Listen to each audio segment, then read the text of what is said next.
अभी बाकी है, हमारे इरादों का इम्तिहान अभी बाकी है. या ठिकाणी आदरणीय म्हस्के सर यांनी आपलं मनोगत इथून व्यक्त केलं. त्यानंतर आदरणीय शिक्षणाधिकारी मॅडम यांनी ज्यांच्या संघर्षाची गाथा आपल्याला सांगितली त्यांच्याविषयी आदरणीय साहेबाविषयी म्हणावंसं वाटतं. जो तूफानों में पलते जा रहे हैं वो दुनिया बदलते जा रहे हैं. जो तूफानों में पलते जा रहे हैं वो दुनिया बदलते जा रहे हैं. आपल्या शब्दातून संघर्षाची हीच प्रेरणा देण्यासाठी मी आमंत्रित करतो आजचे प्रमुख पाहुणे अतिरिक्त मुख्य कार्यकारी अधिकारी जिल्हा परिषद छत्रपती संभाजीनगर डॉक्टर सुनील भोकरे साहेबांना. आदरणीय डॉक्टर सुनील भोकरे साहेब, आपण टाळ्याच्या गजरात त्यांचं स्वागत करूया.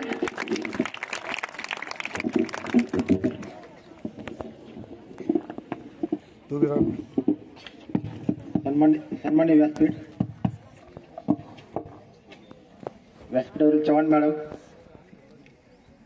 तांदळे मॅडम, सावळे मॅडम, श्री हेमंत उशीर, मनीष दिवेकर, बाळासाहेब मस्के, मधुकर राऊत, सरपंच मॅडम, उपसरपंच मनोज साहेब, आमचे ग्रामसेवक राईन साहेब, नताशा मॅडम आणि समोर बसले बंधू भगिनींनो. खरं तर आज क्रीडा स्पर्धा आहे, तुमचा काही ऐकण्याचा मूड नाहीये आणि असं म्हणतात की अशा वेळेस शहाण्या वक्त्यांनी देखील काही बोलू नये. मी पण स्वतःला शहाणा समजतो, त्यामुळे मी काही जास्त बोलणार नाही. परंतु ज्या अर्थी प्रमुख पाहुणे म्हणून बोलवले त्या अर्थी 2 शब्द बोलणं भाग आहे म्हणून तुमचा वेळ घेतो. मी पण तुमच्यासारखाच 5वीपर्यंत जिल्हा परिषद शाळेमध्ये होतो. माझे वडील देखील शेतकरी कुटुंबातून मी आलेलो आहे. त्यामुळे मला खेड्यातले मुलं बघितलं की त्यांचं आणि मी शहरातल्या मुलांचं कम्पेअर करतो. शहरातल्या मुलांसाठी शहरामध्ये DFC क्लास आहे, मातोश्री आहे, आलेन आहे. म्हणजे 6वी पासून मुलं IIT ची तयारी करायला लागलेत. 6वी पासून मुलं नीट JEE ची तयारी करायला लागलेत. आणि त्यामुळे आपण कुठेतरी मला भीती वाटते, कुठेतरी मी एक लकी असल्यामुळं मला संधी भेटली, मी खेळातून पुढे गेलो. तशी संधी देखील आज आपल्या या मुलांना भेटली पाहिजे म्हणून मी नेहमी चिंतन करत असतो. ज्यावेळेस विद्यार्थी आणि करिअर याचा ज्यावेळेस मनात विचार होतो त्यावेळेस मला नेहमी 3 इडियट नावाचा चित्रपट आठवतो. बघितलाय कोणी 3 इडियट्स? त्याने एक सुंदर मेसेज दिलाय. तो म्हणजे आपल्याला जे आवडतं त्यात आपण करिअर केलं पाहिजे. उदाहरण सचिन तेंडुलकर, त्याला क्रिकेट आवडायचं, त्याने त्यात करिअर केलं. इव्हन काल परवाच सर्वात तरुण बुद्धिबळ विजेता जगात ठरलाय. कोण आहे तो? Right, D Gukesh. त्याची पॅशन देखील बुद्धिबळ खेळण्याची होती आणि त्यानं करिअर पण त्यामध्ये केलं. त्याच्यामुळे आपल्याला काय आवडतंय याचा तुम्ही शोध घेतला पाहिजे. विशेषतः या ठिकाणी शाळेचा रोल येतो. शाळेने विद्यार्थ्याची बुद्धिमत्ता कशा प्रकारची ते तपासलं पाहिजे. कारण आपल्याकडे बुद्धिमत्ता म्हणजे फक्त शाळेतले मार्क असं आपण आतापर्यंत गृहीत धरलं जात होतं. परंतु तसं काही नाहीये. ज्याला मॅथ आवडत नाही त्याला म्युझिक आवडू शकतं, ज्याला जिओग्राफी आवडत नाही त्याला फोटोग्राफी आवडू शकतं, किंवा कोणाला सायन्स आवडतं, कोणाला मॅथ आवडतं, कोणाला एखादा दुसरा विषय आवडतो. इव्हन मला शाळेत असताना इतिहास आणि भूगोल आवडायचा. परंतु त्यावेळेस आमच्या वेळेस सगळे हुशार विद्यार्थी MBBS ला जायचे, मग त्यानंतर मग पुढचे इंजिनिअरिंग जायचे. मी वर्गात पहिला आलो, 10वीला मार्क चांगले पडले, 12वीला मार्क चांगले पडले म्हणून मला त्यावेळेसच्या कंडिशननुसार मेडिकलला जावं लागलं. मी MBBS केलं घाटीमधून. पण MBBS करत असताना मला जाणवायचं की सायन्स मला आवडत नाही. मग त्यानंतर मी MPSC दिली, UPSC दिली, तेव्हा पण इतिहास भूगोल विषय घेतला आणि मला चांगला रँक आला आणि मी डॉक्टर सोडून इकडे वळालो. सांगायचा मुद्दा काय की आपल्याला आवडतं काय, शिक्षकांनी ते शोधलं पाहिजे. विद्यार्थ्यांना त्यांचा कल कुठल्या बाजूला आहे, कॉमर्सला आहे, टेक्निकल एज्युकेशनला आहे, त्याला बायोलॉजिकल सायन्स आवडतं आणि त्यानुसार त्यांना कुठले कुठले करिअर्स आहेत हे शिक्षकांनी त्यांना गायडन्स केलं पाहिजे. त्यांना एक दीपस्तंभाप्रमाणे टॉर्च दाखवून मार्गदर्शन केलं पाहिजे. हे शिक्षकांचा त्या ठिकाणी रोल येतो, शाळेचा रोल येतो. त्यानंतर पुढची स्टेप म्हणजे विद्यार्थ्यांना काही गुण आवश्यक आहेत ते त्यांचे ते बिंबवले पाहिजेत. ते म्हणजे डिसिप्लिन, शिस्त, हार्डवर्क म्हणजे परिश्रम करणे आणि कन्सिस्टन्सी म्हणजे सातत्य. हे तीन गुण फार महत्वाचे आहेत.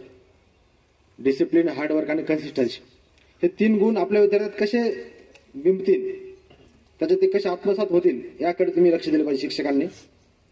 आपण नेहमी ससा आणि कासवाची गोष्ट ऐकतो.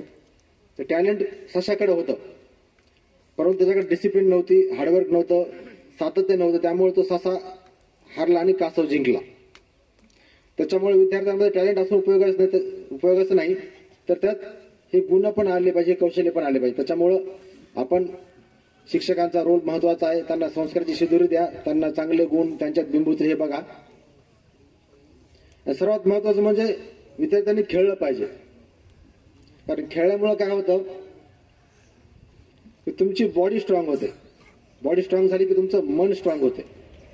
ज्यावेळेस मन कणखर असतं माणसाचं, जेव्हा मन कणखर असतं त्यावेळेस आपल्याला टेन्शन येत नाही, स्ट्रेस येत नाही, कुठला ताणतणाव येत नाही. आणि ज्यावेळेस आपण हायर लेवलचं एक्झाम देतो, मी स्वतःला ऑब्झर्व केलं. मी एमपीएससीची परीक्षा देताना, एमपीएससीची एक्झाम देताना आदल्या दिवशी मला टेन्शन आलं, यूपीएससीच्या इंटरव्ह्यूच्या आदल्या दिवशी मला टेन्शन आलं होतं. तर तो स्ट्रेस येऊ नये म्हणून मुलांनी खेळाकडे लक्ष दिलं पाहिजे. तुमचं जर बॉडी स्ट्रॉंग असेल तर माइंड स्ट्रॉंग होईल आणि तुम्हाला पुढे भविष्यात ज्या मोठ्या एक्झाम द्यायच्यात, मोठ्या परीक्षा द्यायच्यात, त्यावेळेस तुम्हाला ताणतणाव येणार नाही. सर्वात महत्वाचं, खेळामुळं एक टीम स्पिरिट तयार होतं, सांघिक भावना तयार होते. खेळामुळं यश पचवता येतं आणि खेळामुळं अपयश देखील पचवता येतं. आणि सगळ्या सध्याच्या स्ट्रेसच्या युगामध्ये, कॉम्पिटिशनच्या जगामध्ये अपयश पचवणं फार महत्वाचं आहे, स्ट्रेस मॅनेज करणं फार महत्वाचं आहे. ते तुम्ही खेळामधून शिकणार आहात. त्याच्यामुळे शाळेला विनंती आहे की मुलांना खेळाकडे पण लक्ष द्या. प्रत्येक मुलगा खेळला पाहिजे. त्यानंतर पुढचा कुठला गुण आवश्यक आहे, तो गुण म्हणजे कम्युनिकेशन स्किल आवश्यक आहे, संभाषण कौशल्य. मित्रांनो, मी 5वी पर्यंत गावात शिकायला होतो, जिल्हा परिषद शाळेमध्ये. तर 5वी पर्यंत मला भाषण करायची फार आवड होती. म्हणजे आम्ही 6वीला संभाजीनगरला शिकायला गेलो. असं शाळेत एका कार्यक्रमात मॅडम मी उभा राहिलो भाषण करण्यासाठी. तर माझी परभणीची, मी तिकडचं परभणीचं आहे, तर परभणीची भाषा बोलल्यामुळे सगळे मुलं हसायला लागले. माझ्या मनात स्टेजची भीती तयार झाली. मी नंतर भाषण करणं सोडून दिलं. मग त्यानंतर डायरेक्ट मी डेप्युटी शो झाल्यानंतर बोलायला लागलो.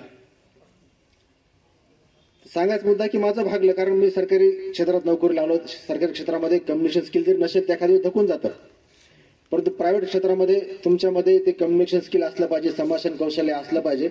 त्यासाठी शिक्षकांना विनंती आहे की प्रत्येक मुलाला तुम्ही स्टेजवर येण्यासाठी प्रोत्साहन द्या. प्रत्येक मुलगा काहीतरी 5-10 मिनिट येऊन स्टेजवर बोलला पाहिजे. कारण प्रायव्हेट मार्केटमध्ये किंवा कॉर्पोरेट क्षेत्रामध्ये, कंपन्यामध्ये जर तुम्हाला नोकरी करायची असेल, तुम्हाला बोलता आलं पाहिजे. कारण त्या ठिकाणी माहिती देखील आपल्याला विकायची गरज पडली तर ती विकता आली पाहिजे. त्याच्यामुळं संभाषण कौशल्य आपल्या विद्यार्थ्यांना चांगलं शिकवा. आणि सोबतच लँग्वेजवर कमांड त्यांची असली पाहिजे. इंग्लिश तर आपण शिकतोच, पण इंग्लिश फक्त आपण बुकिश म्हणजे फक्त पुस्तकाचे आपण ते बघतो की कुठला काळ आहे किंवा कुठला टेन्स आहे, तर त्याला प्रॅक्टिकल मुलांना बोलायला शिकवा. त्यासाठी कमीत कमी शाळेमध्ये तरी मुलांना एकमेकांसोबत मराठीत बोलण्याऐवजी इंग्लिशमध्ये बोललं पाहिजे.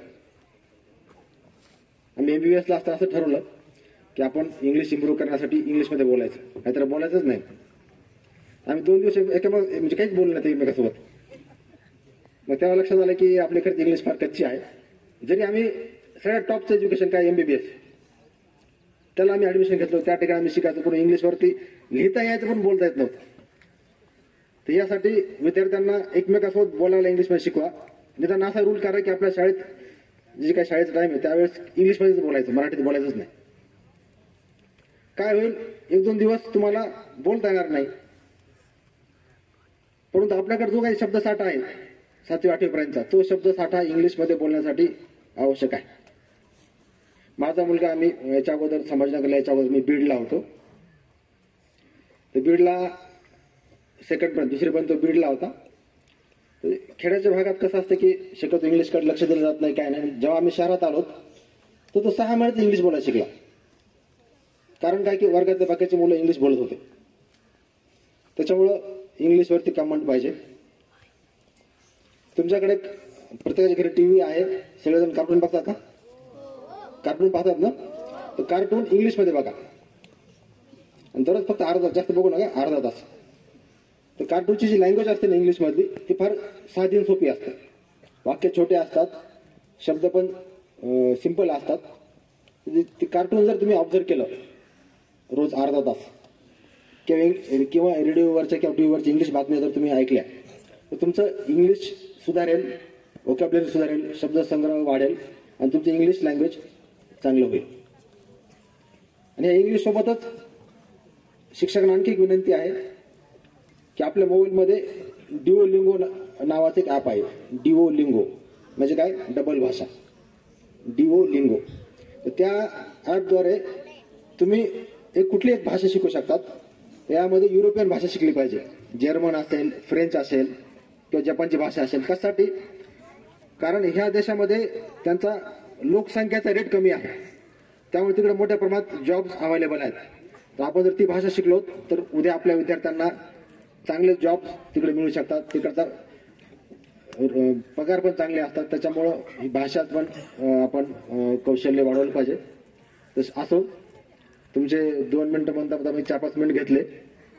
तर हे तुम्ही कौशल्य आत्मसात केले पाहिजेत. तुमच्या विद्यार्थ्यांना ते शिकवलं पाहिजे. आणि आज या ठिकाणी चांगल्या स्पर्धा आहेत. पालकांनी शाळेसोबत जोडून राहण्यासाठी आपण ह्या स्पर्धा घेत आहोत. तर याचा सर्वांनी यामध्ये सहभाग नोंदवावा. आणि आज या ठिकाणी संयोजकांनी आम्हाला बोलवलं आणि आमचा सत्कार केला, त्याबद्दल धन्यवाद. जय हिंद, जय भारत. साहेब, आम्ही आतापर्यंत फक्त